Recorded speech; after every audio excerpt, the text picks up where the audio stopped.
We're gonna go over all the cool, unique things that you can do inside of a swimming pool, and we're gonna start right now.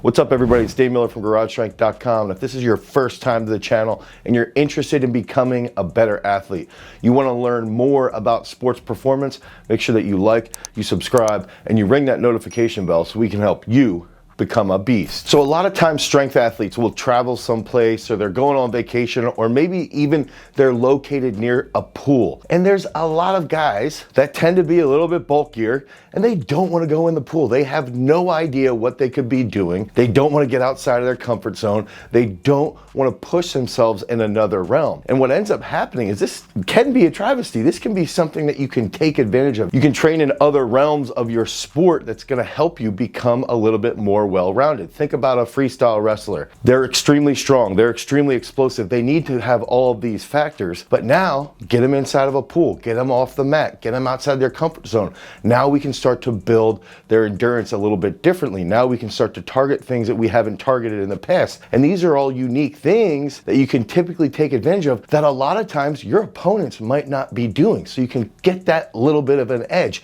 And that's one of the key factors behind pool-based training, is that when you're looking for a pool or when you're near a pool, take advantage of that opportunity, get creative, and start to build that into your training so that you can use that inside of your toolbox to help you become a better athlete. Now, what does that mean? That means you've got to be ready to struggle. One of the things that I like to do when I'm getting inside of a pool is I like to sit there and say, all right, what's the hardest stroke? For me, it's always been butterfly. It's extremely taxing on my upper body. It's extremely taxing on my core. So I might sit there and say, all right, I'm going to swim 1, 2, 3 lengths with butterfly. I'm going to go really, really hard, as hard as I possibly can. I know it's nothing in comparison to those world-class swimmers, but I'm going to go hard with the butterfly. I'm going to get out of the pool after I hit those 2 to 3 laps of butterfly, and now I'm going to do some core work. I'm going to do some V-ups. I'm going to do, some hollow body rocks. After that point, I might rest for 2 to 3 minutes, and then I'm going to get back into the pool, hit the breaststroke. Now I'm starting to train my lats a little bit more, my pecs a little bit more, my groin a little more. Do that for 2 to 3 laps. Get outside of the pool. I could do some jump lunges. I can do some Cossack squats. And what I like to do is I like to pair something in the pool with some type of strength work, because that makes things a little bit more challenging.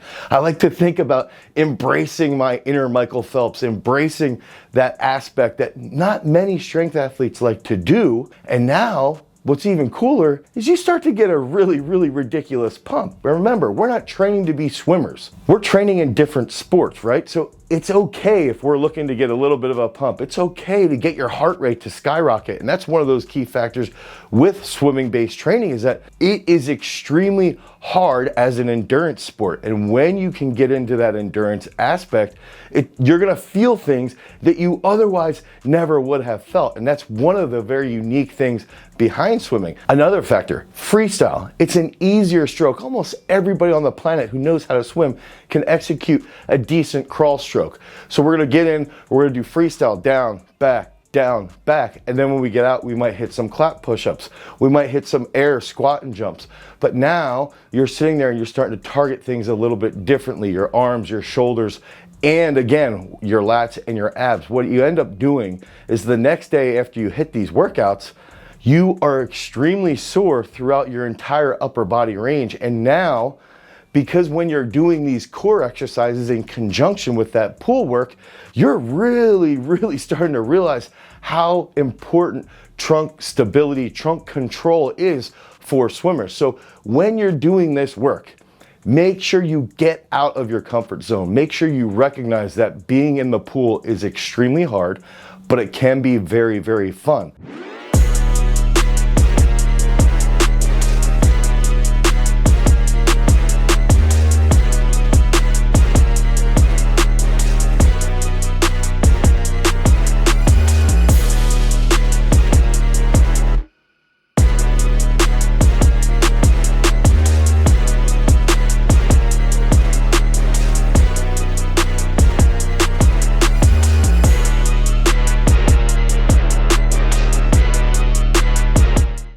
I would set aside about 30 to 40 minutes.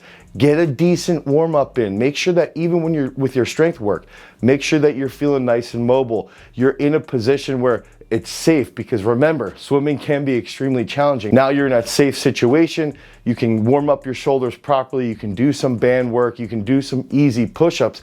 Get into the pool, swim as quickly as you can at a comfortable pace. And when you get out, do the strength work that you're used to doing, but don't go too crazy, because the pool itself is going to be even more taxing. What it comes down to is being prepared to struggle, but having fun while you're prepared to struggle. Realize it's enjoyable. It's a different realm in training, and just embrace that creativity. If you're on a trip, or you're traveling, or you have an off day, a decent athlete day where you want to get 30 to 40 minutes of passive activity, get into the pool, challenge yourself a little differently, and enjoy yourself. Think about how it can improve your sports performance specific to you. If you're an athlete that needs a little bit more endurance, this is perfect. If you're a strength athlete and you just need to be a little bit more mobile in the shoulders, you need to feel your abs, your trunk operate a little bit more effectively with your upper body, get into the pool on your active rest day and spend some time in there. Someone like Andy Bloom, who was a world-class shot putter, would get into the pool on his rest days just to get everything moving, just to get that lactic acid, his soreness out of him. So use this to benefit yourself for your actual sport, and it's going to go a long way in being creative and getting that edge up on your opponents. Now, if you need help with your programming, you're struggling to find a program that's going to help you dominate in whatever sport it is that you want to participate in, click on the link down below. Head over to garagestrength.com. If you're a coach and you do travel to all these weightlifting competitions and you like to get into the pool and you need help with a coaching based course, click on the link down below and you can head over to garagestrength.com and you can pick up our Olympic weightlifting competition course today. If you want more content around traveling and training, click on this card right here. Until next time, guys, peace.